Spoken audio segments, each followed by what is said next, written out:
Assalamualaikum warahmatullahi wabarakatuh. Perkenalkan, nama saya Nabila Putri Rahmawati, NIM 25613, kelas 2025A. Mata kuliah fonologi. Di sini saya akan menjelaskan materi saya tentang fonem dan alofon. Yang pertama, latar belakang. Bahasa merupakan alat untuk berkomunikasi sekaligus alat untuk berpikir dan berbudaya yang konvensional. Artinya, bahasa adalah lambang bunyi untuk menggambarkan konsep tertentu berdasarkan perjanjian atau kesepakatan yang ada di kelompok masyarakat pemakai bahasa. Menurut Khair 2012 dalam Santoso 2023. Definisi fonem. Fonem adalah satuan bunyi bahasa yang paling kecil dan bersifat fungsional, yaitu bunyi yang berperan membedakan makna suatu kata. Meskipun fonem tidak memiliki makna dasar secara mandiri, keberadaannya sangat menentukan arti karena perbedaan satu fonem saja dapat menyebabkan perbedaan makna.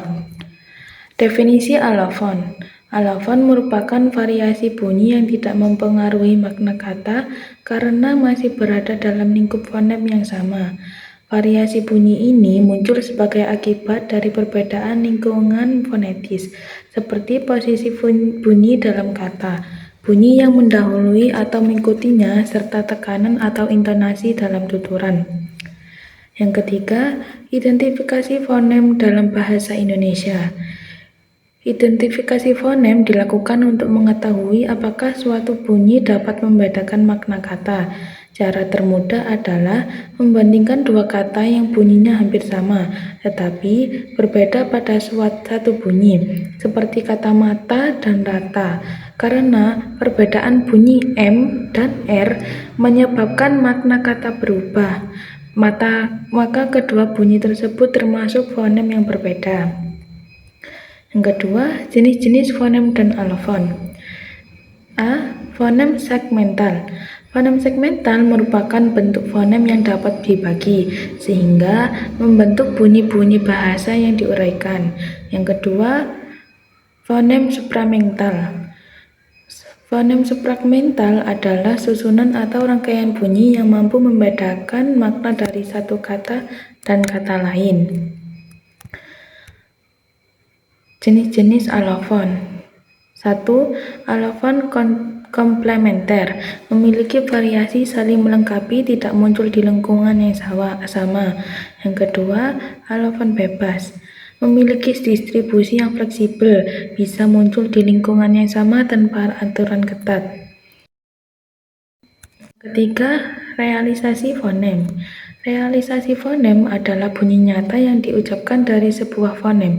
Satu fonem dapat memiliki beberapa variasi bunyi yang disebut alofon, tergantung pada posisi bunyi dalam kata, bunyi di sekitarnya, atau kebiasaan penutur.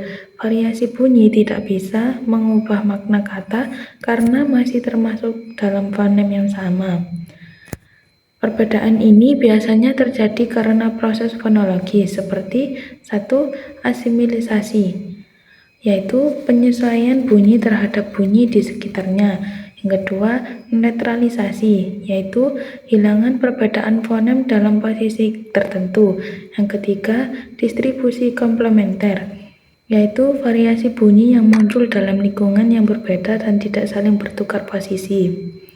Kesimpulannya, berdasarkan pemahaman tersebut, dapat disimpulkan bahwa fonem adalah satuan bunyi terkecil yang dapat membedakan makna kata, sedangkan alofon adalah variasi bunyi dari fonem yang sama yang tidak mengubah makna.